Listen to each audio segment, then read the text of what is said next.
All right, what's going on, Giants fans? Bobby Skinner talking Giants, recapping the Giants' 27-31 loss to the Jets in the MetLife Bowl.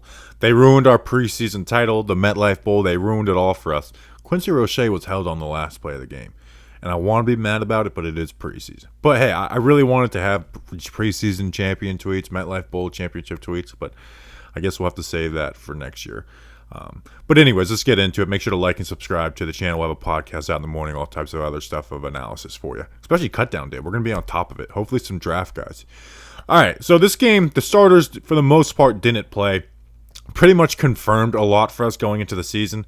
Obviously, Daniel Jones didn't play. Saquon Barkley didn't play. I'll start off with positive. I thought all the linebackers looked really good. Like, that was the standout unit for me today. Austin's Calitro had a pick six, which is a really nice play. Like, it's a bad throw on Joe Flacco, no doubt, but it was a nice play. The running back leaks out, he plays it, keeps his eyes on Flacco, gets underneath into that throwing lane, then returns it for six. So good job on him. He also had a tackle for a loss that was really nice, and a fumble recovery from that Micah McFadden forced, and he also had a tackle for a loss. Had some really good pass rush reps. Tay Crowder had a tackle for a loss. Carter Coughlin was even looking pretty good in some pass rush reps. And then had that, not a breakup, but was in there defending Jeremy Ruckert on that last drive of the game in the red zone. So I just thought the linebackers looked pretty good overall, which was good to see after the Darian Beavers injury. Blake actually started the game, which I was pretty surprised at that. But I guess he's getting back from his injury, so they wanted to give him some valuable reps.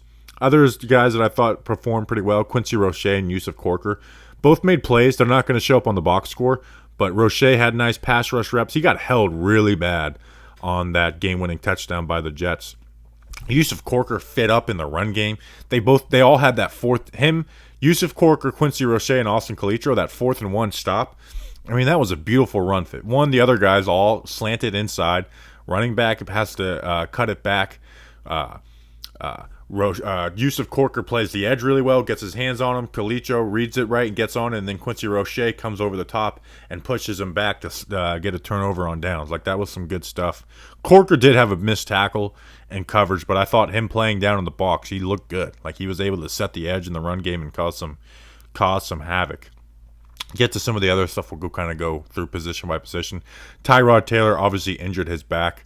Brian Dable said he should be okay, but I've learned to not really take Brian Dable's words too serious on injury stuff.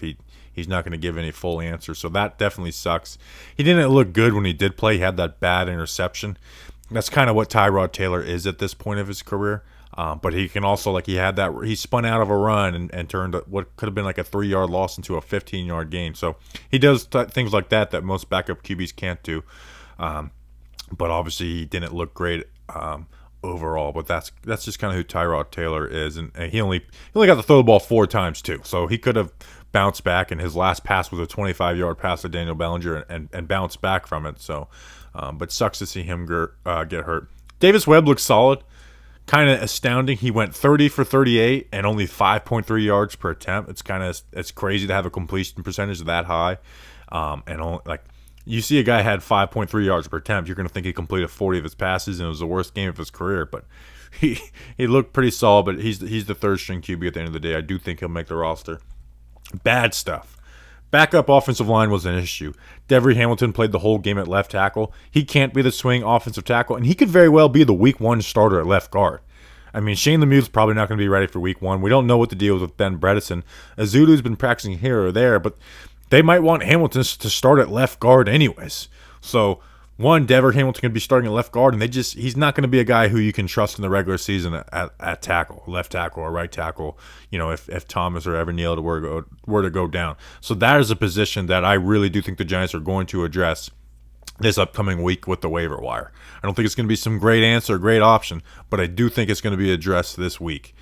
Because Matt Parrott's on the IR until week 5, and you really just have no other options out of guys who are there. I think you could even, I know it sounds crazy, but just think of maybe not even Mike Remmers in general, but a Mike Remmers type guy who's like, hey, this guy's played NFL games. He's not a total disaster. He's not good, but I think that needs to be the option. Or maybe they get lucky and there's a swing tackle that gets cut. I don't know how many teams are cutting swing tackles, but they got to improve.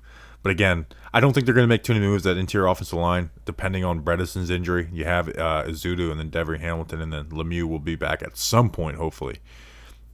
Backup secondary is probably the biggest issue on the Giants roster right now. The guys who started the game were Aaron Robinson, Cordell Flott, and Zion Gilbert. So Darnay Holmes and Adoree Jackson didn't play in this game.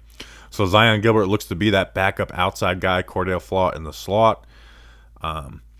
He missed the tackle, but coverage-wise, I didn't think he was too bad. And then Aaron Robinson, he's just going to get picked on this year. It's just something we need to accept at this point. And he missed a tackle. That could have been a tackle for a loss. But like the backups, you have all these undrafted young guys. The guys who gave up the 2 bad touchdowns today were Khalil Dorsey and Harrison Hand. You know, Khalil Dorsey at the end of the game, and then Harrison Hand, the one they just claimed from the Vikings, he's the one who gave the touchdown to Denzel Mims. So the only guys that have played in the NFL in your backup secondary are the guys who got burnt. Other bad news: Kenny Golladay he played the game, and I was surprised that happened. Brian Dable had some quotes afterwards that were kind of non-answer, but didn't defend Kenny Golladay. Finishes the preseason with 1 catch, had a bad blocking rep. I don't know. Things just don't seem great with Kenny Golladay right now. I'm really intrigued to see what he looks like in the regular season because he kind of has to be a big part of this offense. Like Tony's injury prone, Shep's coming off the injury. Wan'Dale Robinson's not ready yet, and Darius Slayton's probably gone. So Kenny Galladay's gonna have to be targeted and used in this offense, and it's up to him to really see what we can get out of him. But things are probably as low as they've been with Kenny Golladay and the fan base around him. Daniel Bellinger had a nice 3 catches for 37 yards, including that 25-yarder, but left with a concussion. Concussions could be, 5-6 days. They could be 2-3 weeks. We've seen them last longer with certain guys. So hopefully he's back because we just don't have tight end depth. Right now your tight end depth is Tanner Hudson, who was just signed this week, Chris Myrick, and then Austin Allen. Austin Allen had a touchdown today. For a guy who's not the fastest, got up to speed pretty well out of his stance. It was more of a scheme and good throw by Davis Webb than it was like Austin Allen doing anything great, but he did his job and he looked good. And then obviously he's got some blocking pedigree at 6'8", 6'9", whatever he's at. So some stuff there. The running back room. I feel like going into it, I had a good feel of the running back room. Maybe not. Gary Brightwell only had 2 carries. He didn't play the last preseason game. Only had 2 carries, and he returned kicks. So that could tell you maybe this guy is going to make the roster. You have a guy returning kicks and not using him a ton. That is interesting. And the other backs didn't really impress. Antonio Williams got rocked.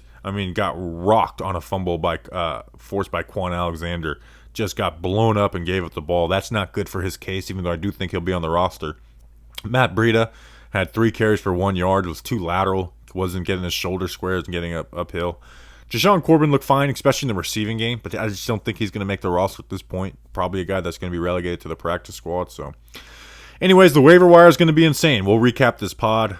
We'll have everything you need Giants info this week. We're gonna be hitting it a lot. We're hitting it hard and heavy. So, we appreciate you guys. Like and subscribe to the channel.